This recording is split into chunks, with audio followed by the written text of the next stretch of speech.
Let me share here.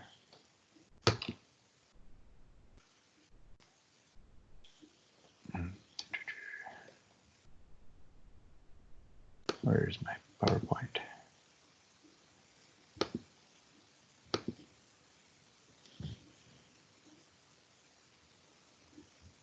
Why would anyone sleep through an 8 a.m.? There are a lot of, not all of us here are morning people. I used to be a nighttime person. Now I am a morning person. When I was your age, 8 a.m. was a really rough class for me. So I understand when people come walking in late. It doesn't mean I can do anything for you, but I understand.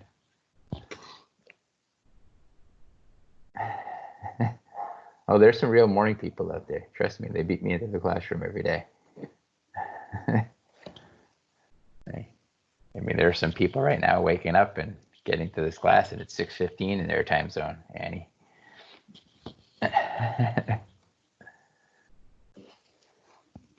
Yeah.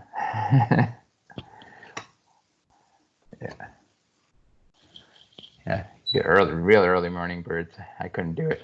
6:15, I'd be watching the recording. All right. So where did we leave off? Actually, I don't think we left off on this slide. I was editing slides. Sorry. We are way back here.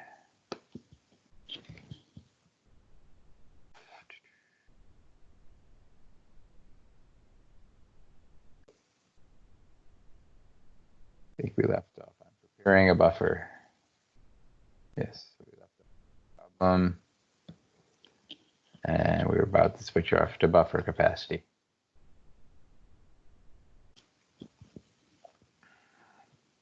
All right. We had walked through the sample problem, and I think we had covered. Let's see. We did 4 of the sample problems, and this was 5. So I think we have the sample problem to work through now. Let me go back here.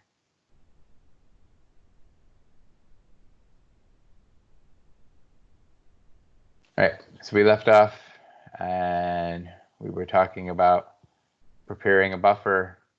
And we had walked through this problem where we had, I think we walked through 17.5 and talked about the fact that we had the buffer here made up of 2 liters of 0.1 molar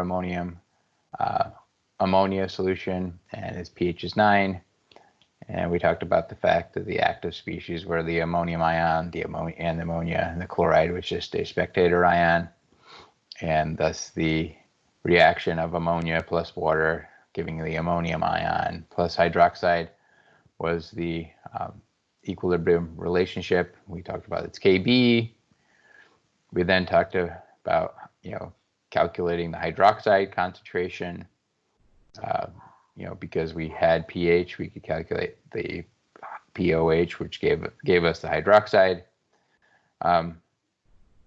We then talked about simplifying the equation, right? We didn't draw the ice table here, but you have the ice table, and we're going to simplify. We're not going to look at that change next because of the fact that our concentrations are pretty far away from one another.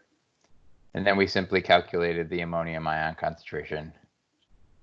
And then from there, we calculated the number of moles that was required from the molarity. So that was a quick review.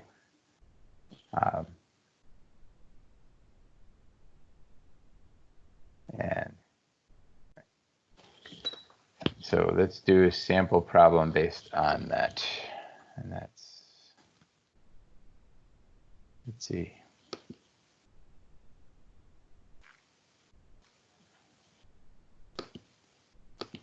So the sample problem is right here. So we had worked through several problems. I think, yeah, we had worked through this last problem here. And this one here, right? This one says calculate the number of grams of ammonium chloride that must be added to 2 liters of a 0.5 molar ammonia solution to obtain a buffer of pH of 9.20. And assume the volume of the solution does not change as the solid is added. And then they give you a Kb for ammonia. So you need to think about, what do we need to do in order to calculate the number of grams of ammonium chloride?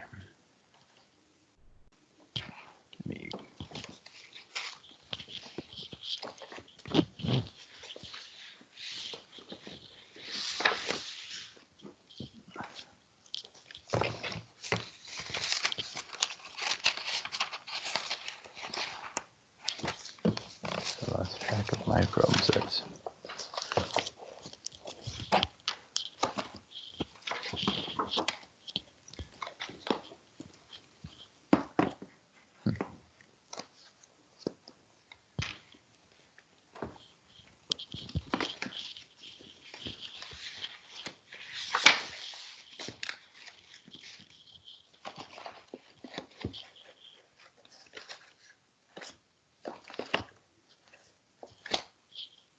I lost my paper copies of my problem sets.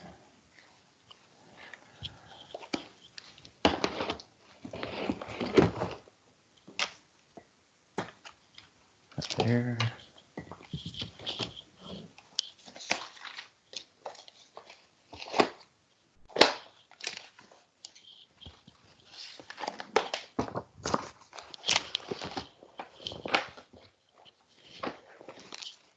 There it is.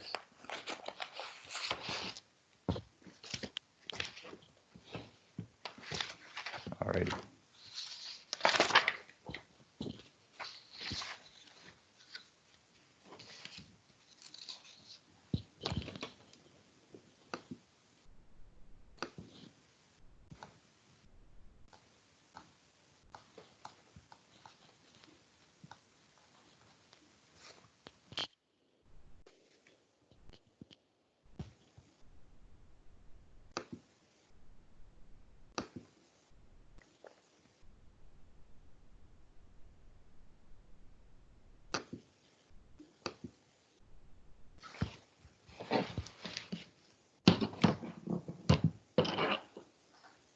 Anybody have any questions about getting started on this problem?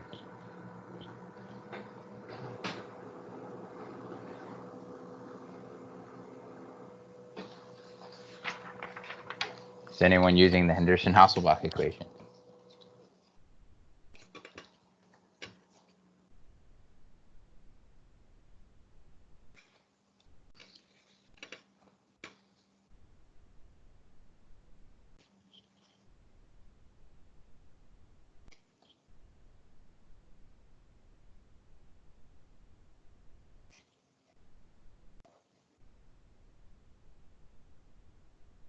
Once you get your answer, if there's no questions, once you get your answer, just letters A through E.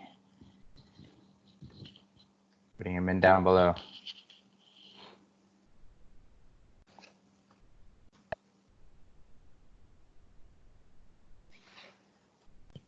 Well, you're not going to use KB for Ka, but you can switch between KB and Ka, correct?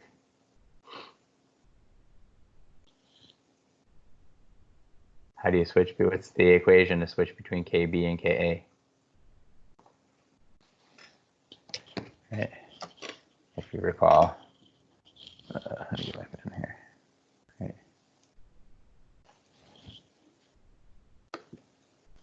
Right, so if you think about it, right,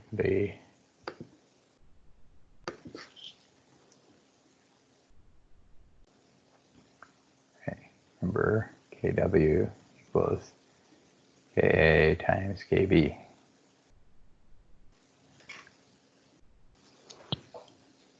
Sound familiar?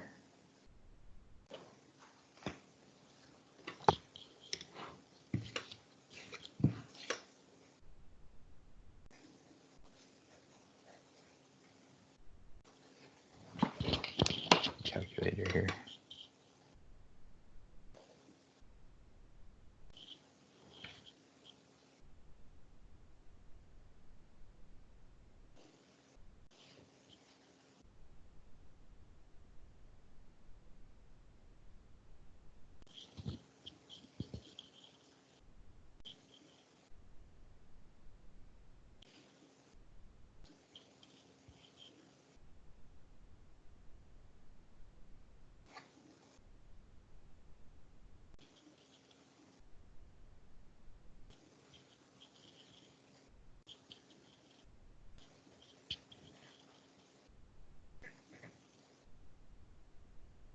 one answer. Any more questions?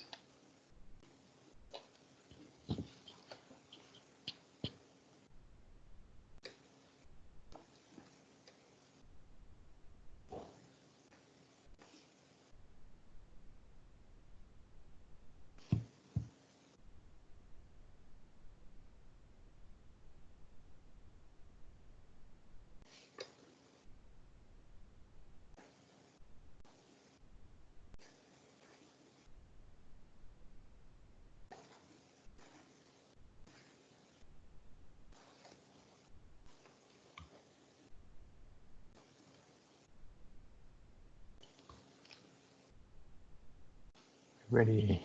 Let's see.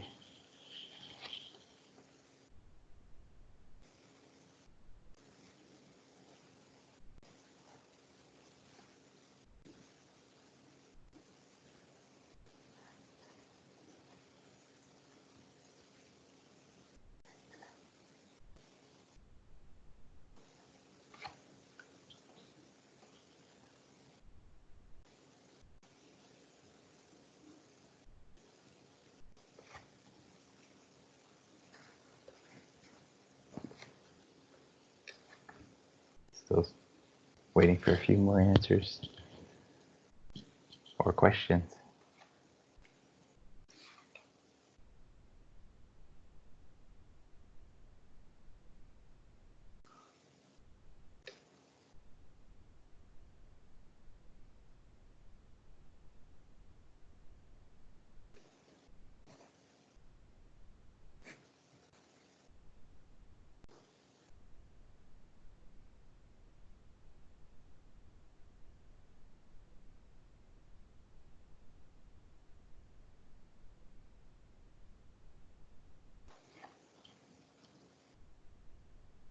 Who wants to explain how they got the answer?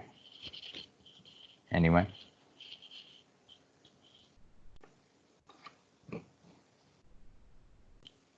Any brave souls? You? Go for it.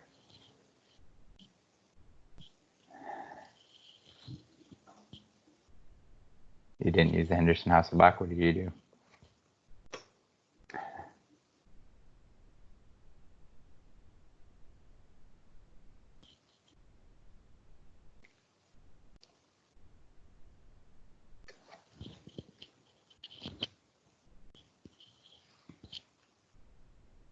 You can unmute yourself if you want, Ned,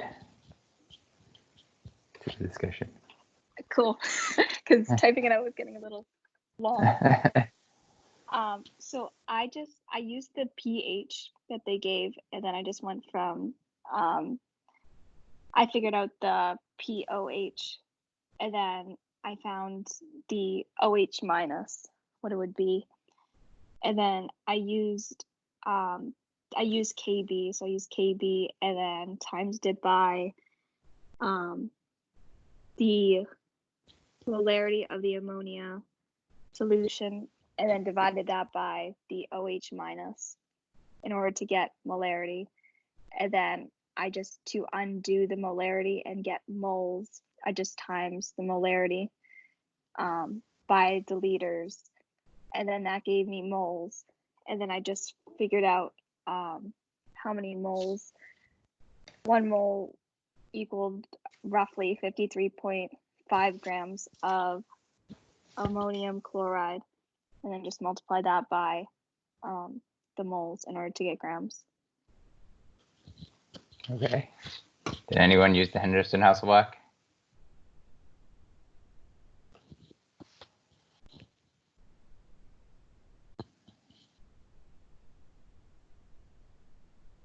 I'm just wondering. You could use the Henderson-Hasselbalch. It's not so straightforward. That's why I'm asking.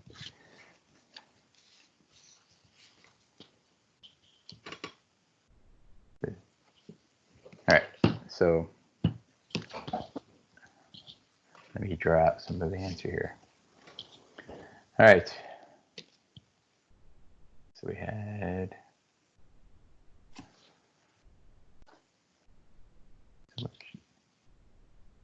pH. All right. pH is equal to 9.20, and pH equal to 9.020. If you wanted to figure out the pOH, right, it's just going to be equal to 14.00 minus 9.20, which is equal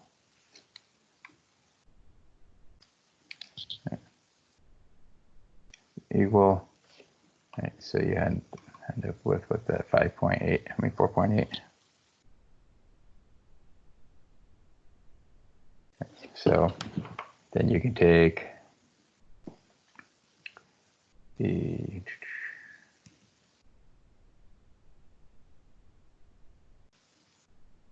plug in my calculator here.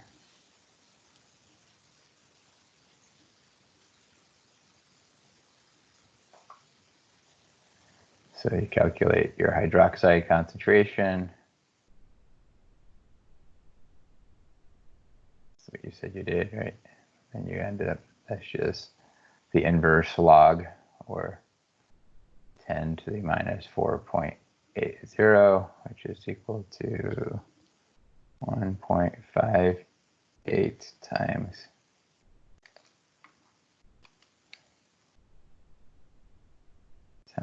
10 to the minus fifth.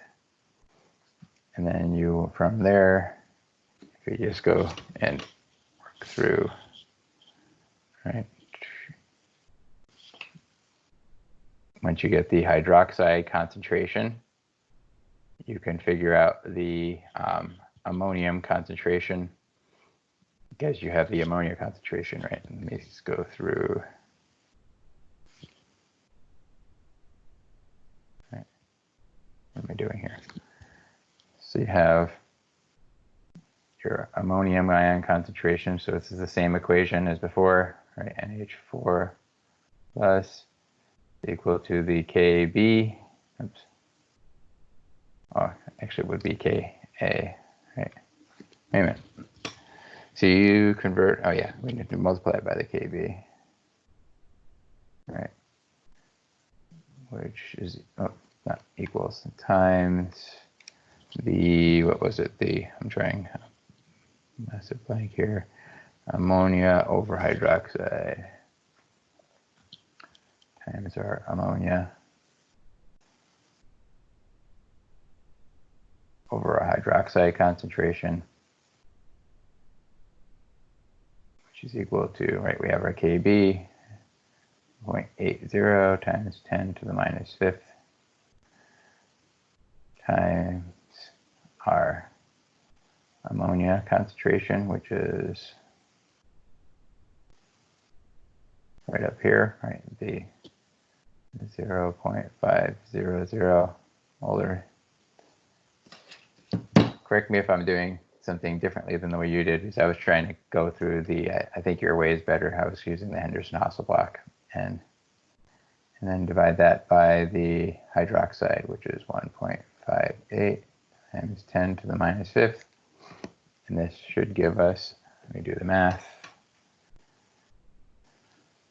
1.8 times 10 minus fifth times divided by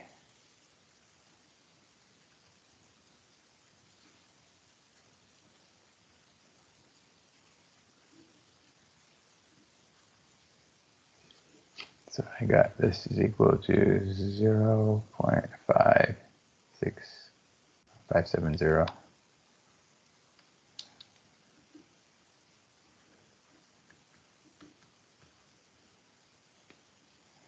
Molar solution, and then you're going to simply take this, and we know that we have a 2-liter solution, so you take the 0.570 molar, multiply that by the 2.00 liters. It's going to give us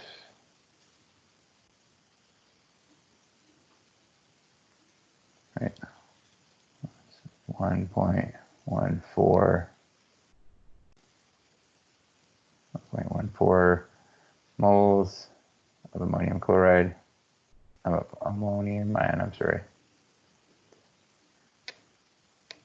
There should be brackets here.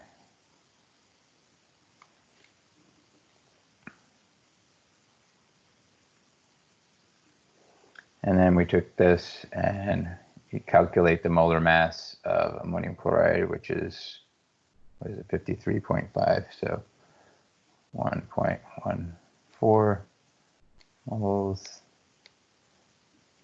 Multiply that by 53.5 grams per mole.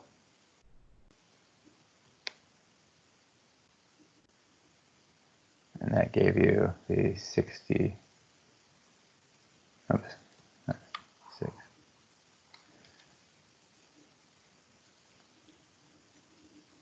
I came up with 60.9, but it's going to be approximately 60.7 because I probably have some rounding errors along the way. So it's going to be 60.7, 60.9, which is going to be, hey, questions? You need to use the molar mass of the ammonium chloride for this part, Annie. You need the molar mass of the ammonium in order to calculate the number of grams. Here's the, right, if you think about the dissociation, if we have the dissociation of NH4Cl, right, you dissolve it in solution, you get the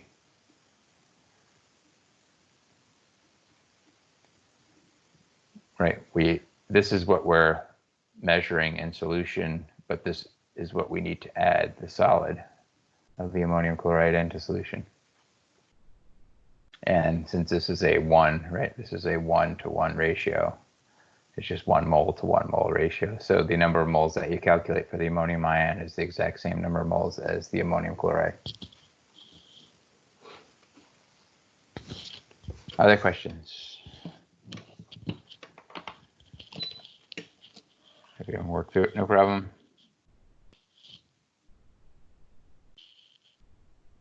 Right. Let's go back to the PowerPoint.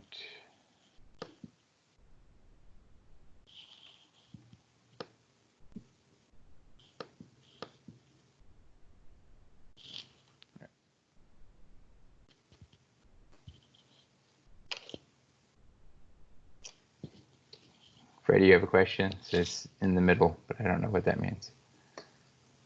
Oh, where do you get that equation for the concentration of ammonia? Let me go back to that. Sorry, I moved too fast.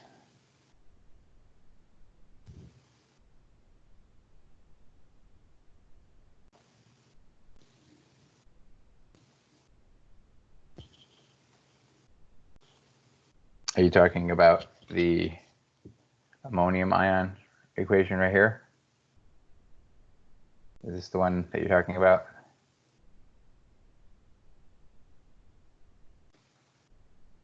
Okay, so that's coming from the, right, we have, this is the base equation. So if we take ammonia,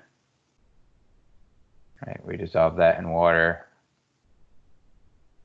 right, we end up with the equilibrium giving us the ammonium ion plus hydroxide.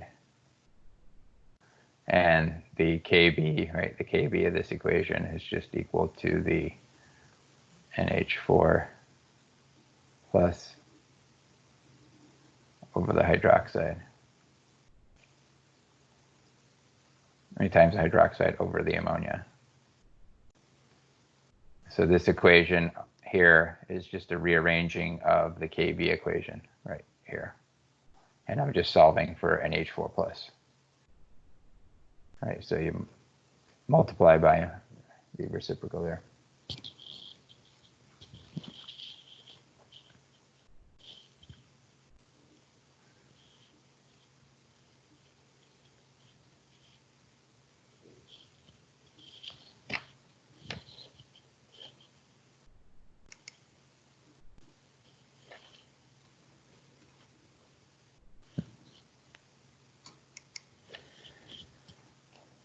All right, so where we left off. buffer capacity. So when we're making up buffer solutions, you have to understand how much, what is the capacity of the buffer, basically. How much acid or how much base can that buffer neutralize before you start having large swings in pH, right? The goal is to keep the pH as stable as possible. And eventually that buffer isn't going to be able to handle the amount of acid or base that you put in. So it says using the Henderson-Hasselbalch equation, pH will be the same for a conjugate acid-base pair of 1 molar each or 0.1 molar each. However, the buffer that is 1 molar can neutralize more acid or base before the pH changes. Right? Think about what they're saying here. Right? If we have the Henderson-Hasselbalch equation, right? pH, our pH is equal to our pKa plus the log of A minus over HA. If we have a 1 molar to a 1 molar solution, right, that's still going to be equal to 1, right? Or it could be 0.1 molar over 0.1 molar. That's also equal to 1, right? So when you plug in 1 into this portion of the equation, your pKa and your pH are always going to be exactly the same. But what we're going to be talking about is the fact that this 1 molar over 1 molar solution of acid and conjugate base is going to be able to buffer a larger quantity of solution than the 0.1 over 0.1 molar solution. So pH range. So the range of pH values over which a buffer system works effectively, there's a range usually. And the optimal pH is where the pH is equal to the pKa times the HA, where the ratio where the HA is equal to the A minus, right? So when your pH is equal to your pKa, you have HA and A minus equal the same, right? That's what we get here, right? That's because this portion of the equation essentially goes away when you have your acid and conjugate base equal to each other. And that's the optimal pH for any type of buffer system. So whereas if one concentration is more than 10 times the other, the buffering action is poor. This means that the pH range of a buffer is usually plus or minus 1 pH unit from the pKa. And think about what that means, right? If we look at just the right-hand side of that equation, we have the log of our A minus over our HA. Right? If we just simply plug in, any numbers here, right? So if you take, I don't know, you have a 1.0 molar solution of the A minus divided by a 0.1 molar solution of HA, right? So you end up with, 1 divided by 0.1, so you take, and then you take the log of that, right? You're going to have the log of, this is equal to 10, right? So then you take the log of 10. So the log of 10 in this case is going to be, right, the log of 10 is equal to 1. So that means when you plug this into the Henderson-Hasselbalch, your pH is going to be an increase of 1 over what the pKa is, right? Or conversely, if we have a 0.1 molar divided by a 1 molar, 1.0 molar solution, right? So then you're taking the log of a 0.1 molar solution. What it's going to be minus 1, right? So you're going to end up having you're going to be shifting the pH by of the actual solution by one pH unit when you have just a simple 10 times difference, right? So that causes as soon as you start moving outside of this range, this 10-fold window, you start having large shifts in pH, right? And remember, a shift of plus or minus 1 pH unit is 10 times the quantity. So as soon as you move past 1, then you're higher than 10 times the shift in the quantity of protons that exist. Right. So addition of a strong acid or a strong base to a buffer. So when the addition of a strong acid or a strong base is a neutralization reaction. And we're going to calculate like stoichiometry problem to find the HA and the A minus when all the added acid or base reacts, right? We're going to use the Henderson-Hasselbalch equation to find the pH. So let's walk through a sample of how we're going to do this. Right. So here's a sample. We have our buffer solution, right? This is our buffer solution. We're starting here. If we then add a strong acid to that buffer solution, right? We have our regular reaction that exists here, right? We're looking at the reaction of, let me just draw it out here, right? So if we have our HA, right, it's in equilibrium with our A minus plus H plus, right? Right. So if we add a strong acid to this reaction, right, this acid is going to react with our A minus, right? Because think about what we're doing is we're stressing the system by placing protons into the reaction. So we're going to drive the reaction. The new extra acid H plus is going to react with the A minus and drive the reaction in the reverse direction, right? And that's exactly what's drawn here, is we have the reverse reaction occurring, where we have the acid that we add is reacting with the A minus that's in our buffer system to produce more HA, right? And then what we need to do is then calculate the new values of HA and A minus. Or we can conversely do the exact same thing, right? If we add a strong base, then we're going to drive the reaction in the other direction, right? Where the HA is now going to react with the hydroxide to form more A minus and then water, which again isn't part of the equation. So the first part of this is going to be a stoichiometry calculation, right? Because we're going to adjust the HA and A minus values based on the amount of either acid or base that we add. So the first part of the any buffer problem is a stoichiometry calculation. The second part is the equilibrium calculation. So now we're going to use Ka, the HA, and the A minus to calculate the proton concentration, right? So this is just a regular equilibrium concentration that we've been doing all along. But we're going to be using this new HA and A minus that we calculated as part of the stoichiometry. And then this is going to give us finally the pH of the solution. Right. So let's go through an example. If we have a buffer, it's made by adding let me go back. Yes. We're done writing it down. It's in the recording. Just kidding. So, well, I'll add some comments to this while we're sitting here. So you can see where the buffer situation comes in is we'll be able to, we'll have a starting pH, right? We'll know what our initial pH of that buffer solution is here. And we'll be able to move from this initial pH and be able to calculate based on this stoichiometry calculation, right? And see how much, acid or base the buffer system can handle with and result with very small pH changes. You done? Can I move on? Maybe.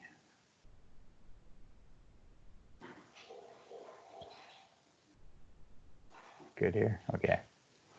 So here's our example problem, right? We have a buffer. It's made by adding a 0.3 moles of acetic acid and 0.3 moles of sodium acetate to enough water to make a 1 liter of solution. And it says calculate the pH after a 0.20 moles of sodium hydroxide is added.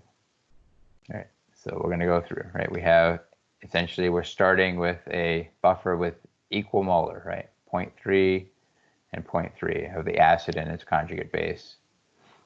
And have a total of 1 liters, and we're going to be adding to this buffer solution, right, 0.02 moles of sodium hydroxide, and see what happens to the pH after that. Right. So how do we work through this problem? Well, we need to recognize what the problem is and what we're doing, right? Where we have our reaction, right? We have the reaction up here, right here.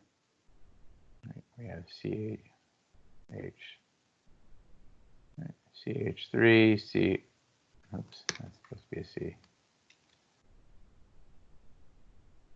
COOH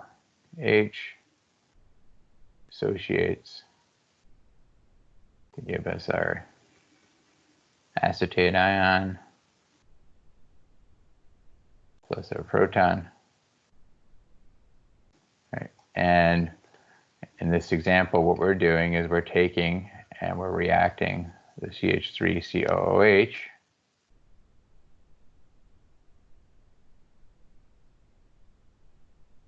is reacting with hydroxide, right? It's a strong base to give us more acetate plus water. Right. So what we're doing here in this table is this isn't a true ice table. It's just simply calculating the change and recognize what's going on, right? Because what we're talking about here is reactions with strong bases, right? When we react with a strong base, you can see how I've drawn an arrow here with a single head, right? This is not an equilibrium reaction. The amount of strong base that we add to solution completely reacts with the acetic acid in this problem to give us complete conversion over the sodium acetate. Right, so when we start with this problem, we have our equilibrium concentrations of 0.3 and 0.3 of the sodium acetate, but we're adding to that 0.02 molar concentration of the hydroxide. We're having a change, right? This change, we're going to see a decrease, right? We're seeing a decrease in the acetic acid. And we're seeing a decrease in the hydroxide. What does the LR stand for?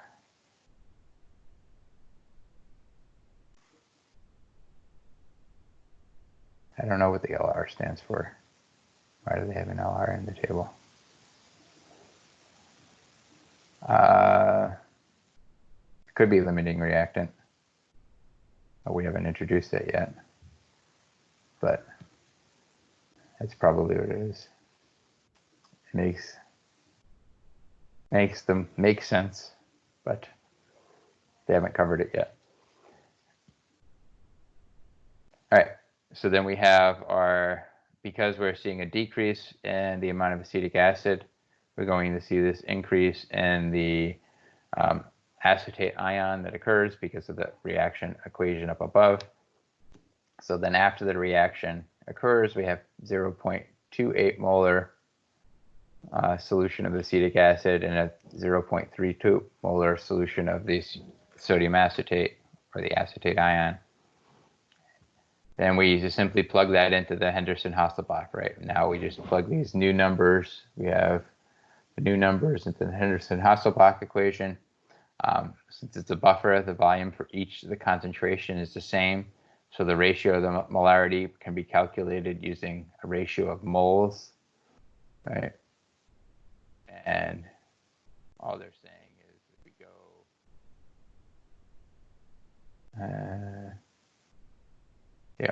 one of the things we need to take into account is, this is not molarities, actually, this is in moles.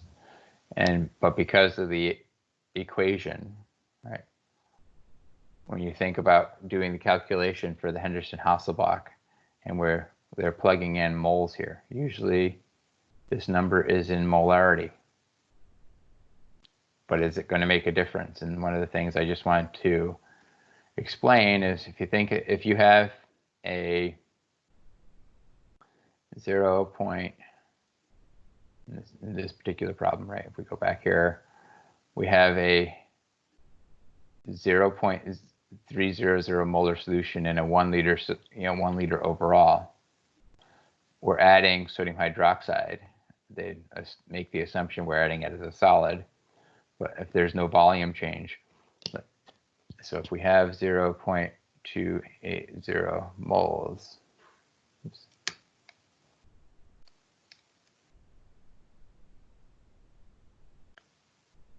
in 1 liter, we're dividing that by, I'm sorry, that's the wrong number on top, 0.32.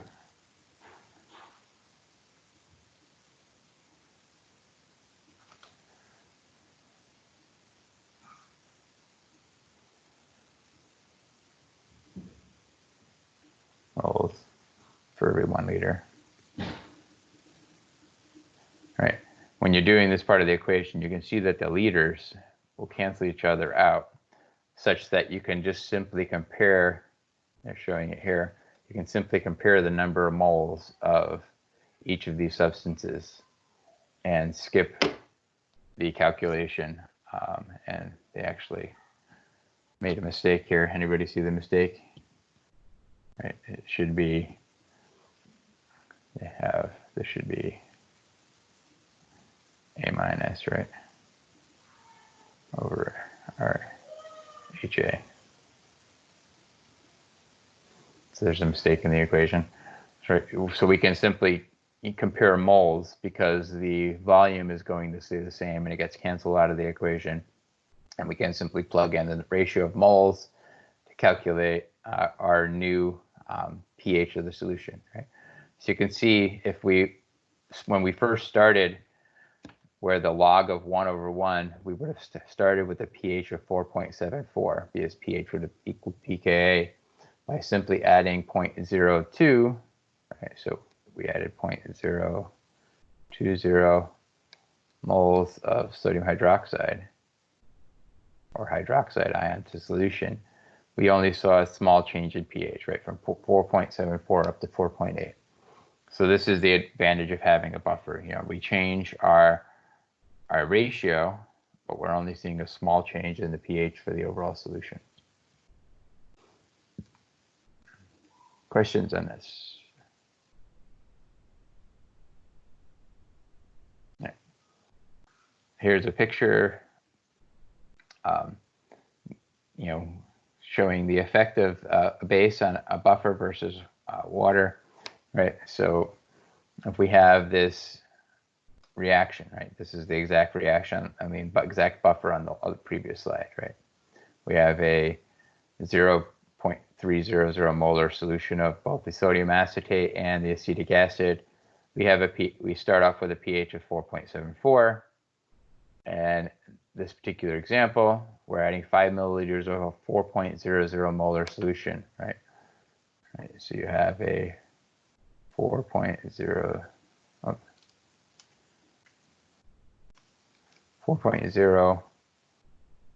molar solution, right? Multiplying that by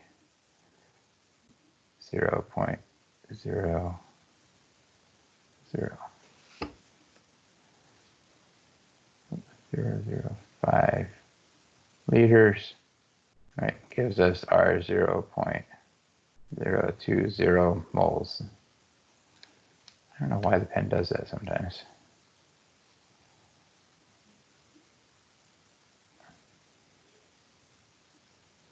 Right, so this is where the problem came over for the last one, right? We just added a 0.020 moles of sodium hydroxide.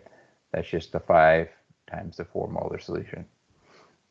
So we see a pH increase of 0.06, right? Now, if we would have just simply added that same quantity of base to pure water, what effect would that have, right? We would start with a pH of 7.00. We would actually see an increase to pH up to 12.30. So you can see an increase in pH of 5.30 pH units, right? Significantly different, right? Because, and the reason for that is because when we add hydroxide to pure water, all you're doing is increasing the hydroxide concentration. by that much of a large quantity. Right. So this is the same exact problem on the previous slide, right? So I'm not going to go through it again. This is the same exact equation where we took that, and I'm going to do the simple math for it, right? The math was we ended up with a 0.32 over 0.28 moles of each of the solutions, and we saw this increase from 4.74 up to 4.8. But what happens in part B? Why is it different? Why is there such a large change? And the reason for that is when we have this large increase, right? We have this very large increase in our solution, this 2.0 times 10 to the minus 2 moles of hydroxide being added. We're going to figure out what the molarity of that solution is. So this is where the difference comes in, right? If we go back here, now remember, I just want to add one caveat to this. As you remember, I mentioned in the previous slide that we had a 0.320 moles. What's going on here? Why does this keep doing that?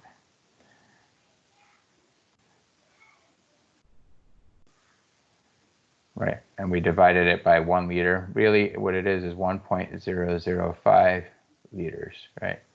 And we have a 0.280 moles divided by, again, that 1.005 liters. Because remember, what we did is we were actually adding 5 milliliters here. So our volume is actually increasing. But because in the Henderson-Hasselbalch equation, we are comparing the volumes, and these volumes are exactly the same, they cancel out of the equation, which allow us to simply take that into consideration. When we run the reaction with just pure water and adding the sodium hydroxide, we now have to take into account that hydroxide. So this is the 1 liter of the original solution, right? So this 1.005 is the 1 liter of the original solution that we're starting with, right? Plus the 0.005 that we're adding from the sodium hydroxide. And we now know the quantity of hydroxide that we add. We know the total volume that gives us our new molarity of hydroxide in solution. And then we just simply calculate the pOH, right? The pOH is just minus the log of the hydroxide concentration, which we can then convert over to pH, right? So we get a pH of 12.30. So you can see the difference is now for every equivalent, right? When we add sodium hydroxide and we dissolve this in water, right? When we add this to water, we have complete dissociation to give us the hydroxide.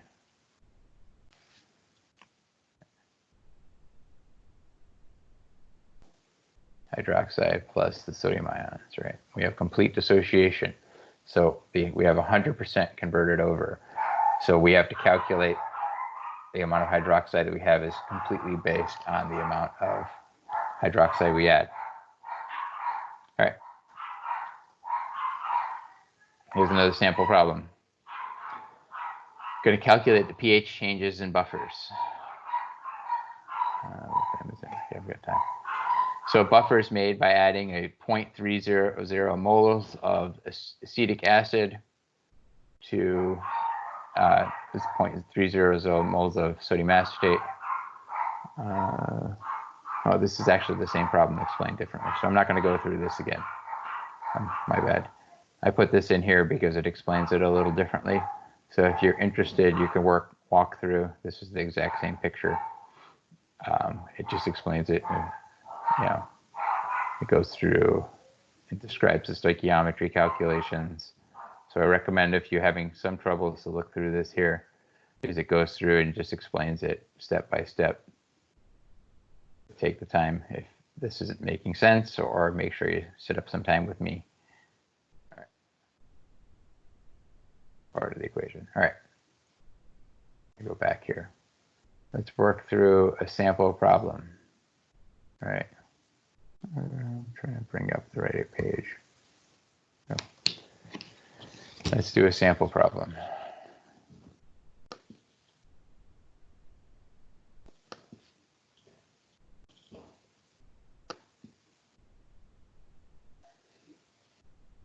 All right.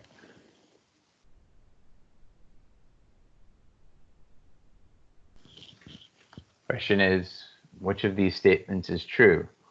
If you add a strong acid or base to a buffer, the pH will never change.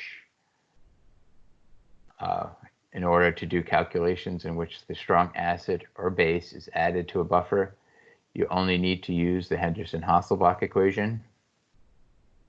C, the strong bases react with strong acids but not weak acids. D, if you add a strong acid or base to a buffer, the buffer's pKa or pKb will change. And then E, in order to do calculations in which the strong acid or base is added to a buffer, you need to calculate the amounts of substances from the neutralization reaction and then equilibrate. So come up with an answer. Please put your answer in the chat.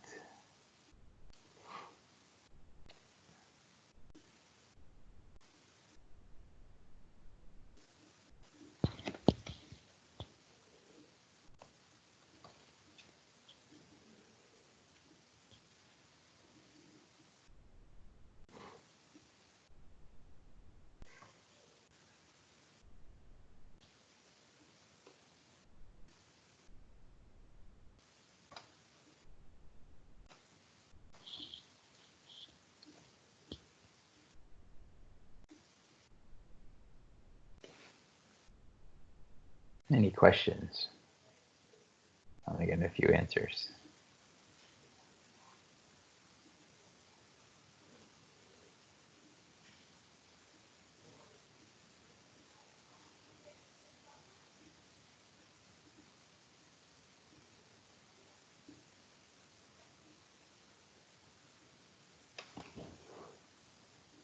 Questions? Everybody's sitting there quiet.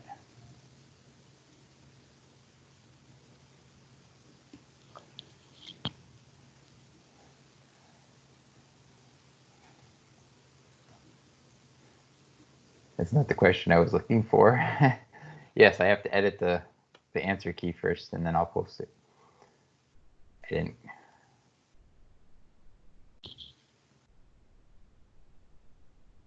Yeah, that's my list of things to do. Answer key.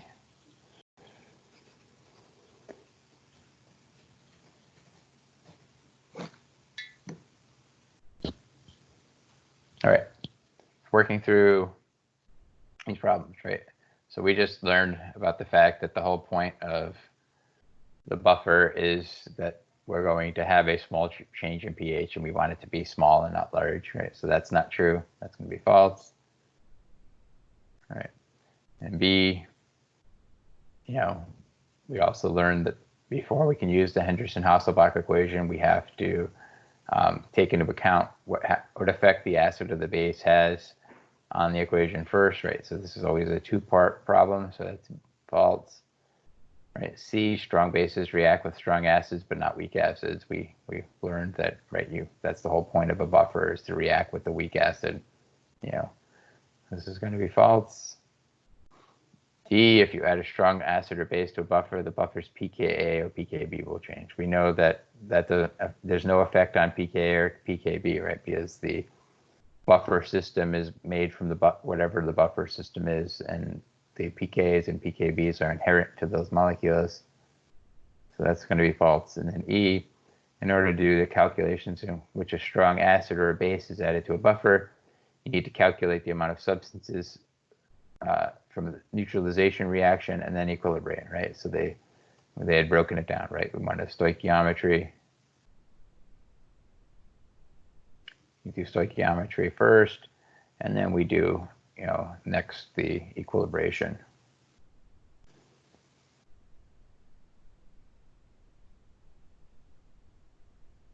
my bad cue. All right, so this is going to be true. Questions on this one?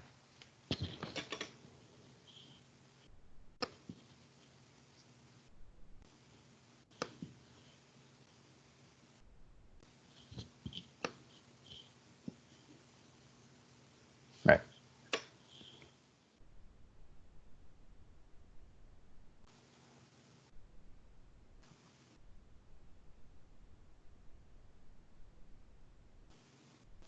Right.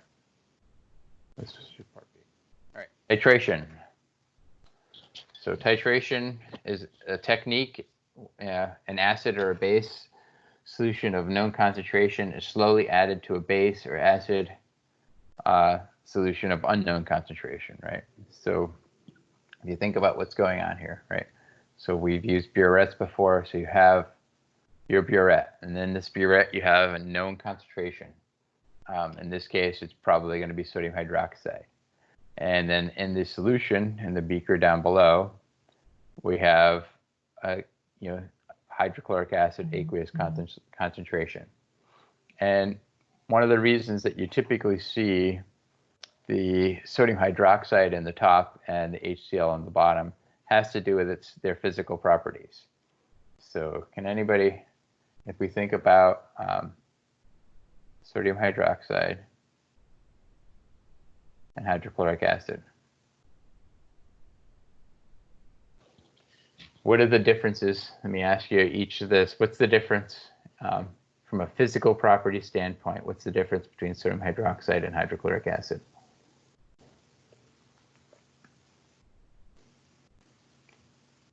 Type something in the box if you think you know the answer. What's the difference? What are the physical property differences between the two in their pure form? Pure hydrochloric acid versus pure sodium hydroxide.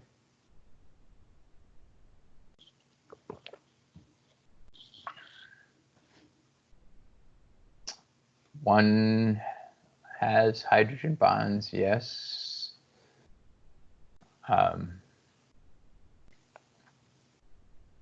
Okay. Not. What other? Well,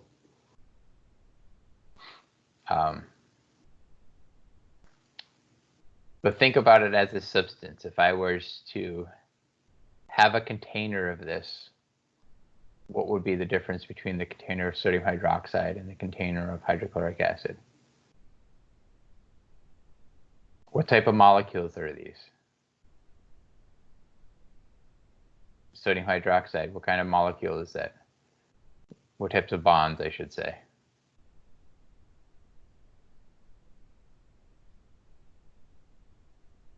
It has a metal and a non-metal, makes it a ionic compound, right? So we have an ionic compound here. We have ionic compounds are salts. What form, what physical shape does a salt take? Right, it's a solid, right? So we have a solid. Now what about hydrochloric acid, HCl? We've mentioned it before in class, that's why I'm asking you guys now. When you typically see hydrochloric acid, we typically see it in an aqueous solution. But hydrochloric acid is, this is a covalent, right? It's a covalent molecule, first of all. And it's actually a gas. So when you're looking at solutions of sodium hydroxide in a solution of hydrochloric acid, the reason that they put the hydrochloric acid down here is because it's a gas. And in order, as it's sitting here open, you have these small HCl particles are evaporating away out of solution. They just have these little particles coming up off of the surface. So you have changes that can occur with HCl. Whereas sodium hydroxide, right? You have a scale and you place, your little container, your weigh boat on the scale, and you weigh out your sodium hydroxide pellets. You can get an exact quantity. So you can it's easy to make a known concentration of sodium hydroxide, whereas it's not so easy to make a known concentration of HCl. If you ever have the opportunity, look at the bottles. The bottle of HCl shows usually a range. It doesn't give it an exact concentration because of the fact that it's made from dissolving gas in an aqueous solution. And it is the hydrogen bonds actually that keep it mostly in solution. Yeah, HCl is a strong acid, and sodium hydroxide is a strong base. So, all right. So continue on with titration. A pH meter or indicators are used to determine when the solution has reached the equivalence point. When the equivalence point is the point at which amount of acid equals that of the base. Right. So what does that look like? So when we're titrating a strong acid with a strong base, from the start of the titration to the near the equivalence point, the pH goes up slowly, and then just before and after the equivalence point, the pH rises rapidly. Right. So this is what they're talking about here. In the beginning, let's just say we have a strong acid here. So in container, we have just hydrochloric acid solution that's present in water, right? So we have a hydrochloric acid solution. We start adding sodium hydroxide, right? So let's just say we have our reaction of HCl plus sodium hydroxide. Right, this is just a neutralization reaction where we form, right, water plus sodium chloride. Right. So it's just simple and neutralization reaction. We have aqueous solutions of everything. Well, in the beginning, right, we're simply reacting the HCl and the sodium hydroxide. But for every single, let's just say we have 10 molecules of HCl, we have 1 molecule of sodium hydroxide. In the end, after the reaction is done, we still have, we'll have 9, and this will go to 0, right? And then we add another 1 milliliter, 1 molecule, this will go to 8, and then, we added, obviously this could, this is, since we're having another one there, that will still go back to 0. And this will continue over and over again. We'll continue to use up the HCl that's in solution. There's always going to be HCl in solution until all of the HCl is consumed. And once the HCl is consumed, that's at this point here. Oops. This particular example, it's at the 50 milliliter point. As soon as that happens, we end up consuming all of the HCl. So now there's 0 HCl in solution. So for every drop or every molecule of sodium hydroxide we add, we're going to see a direct increase in the amount of hydroxide ions in solution. So it's a very quick increase in hydroxide ions. So it raises the pH rapidly until we get to this upper level here, where essentially we have just pure sodium hydroxide molecules that are dissolved in solution. And this point, this inflection point where we have this rapid increase in pH is the equivalence point. Right? So this is the point at which all the HCl has been used up, and now we have rapid increase in pH because now the next step is just pure hydroxide being formed in solution. All right, so we'll pick up here from the next class. So we'll meet tonight at 7 instead to do the exam review, and I will get that information up there for the answer key.